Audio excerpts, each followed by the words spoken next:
Hello friends, in today's class we are going to talk about real-time and distributed system.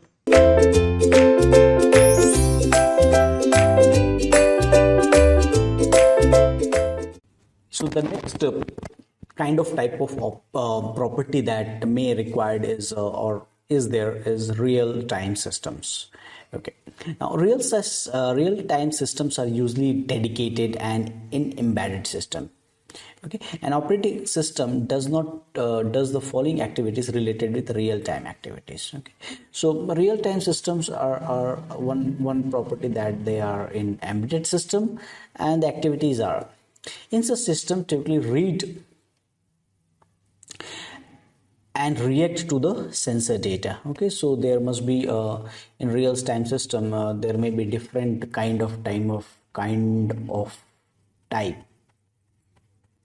sensors are present,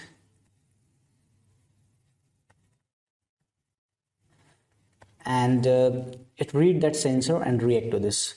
Okay, now it have a fixed time period. The time is very, real time systems, the time is very important constant in the operating system, but guaranteed response to the event. Okay, and that is the main thing about real time system, guaranteed respond to the event with a fixed time period to ensure correct performance.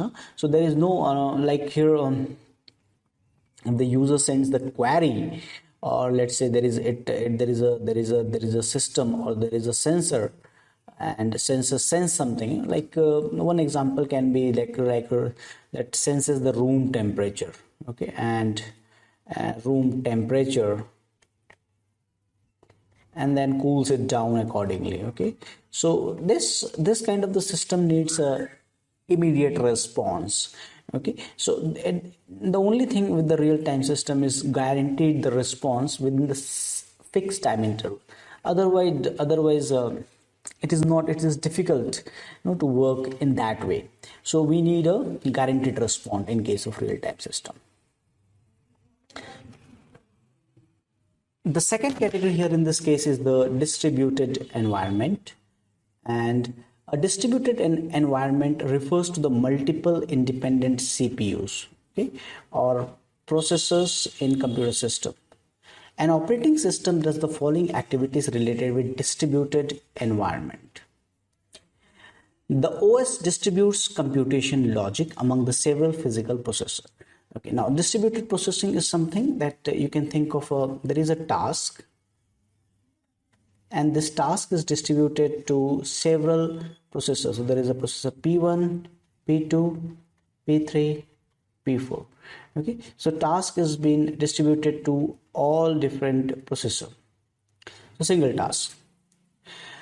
So computation logic among the several physical processors.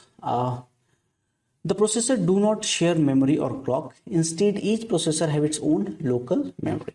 So here in distributed environment, they don't have a shared memory, rather they are having their own memory. The OS manages the communication between the processor, and they communicate with each other through various communication lines.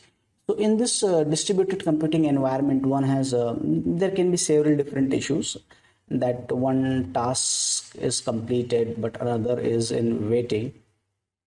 Okay, so that may be possible, and in that case it is the responsibility of the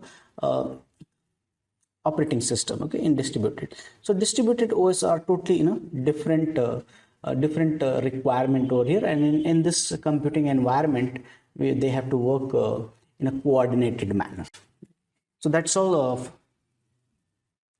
for this discussion of real-time and distributed environment. So we have seen extensively the properties of this different properties of this operating system, and among them we have already seen this. We started with batch, and then we have seen the spooling, then multi-programming, then we have seen multitasking, time sharing, then we have seen the last two is real-time and distributed environment.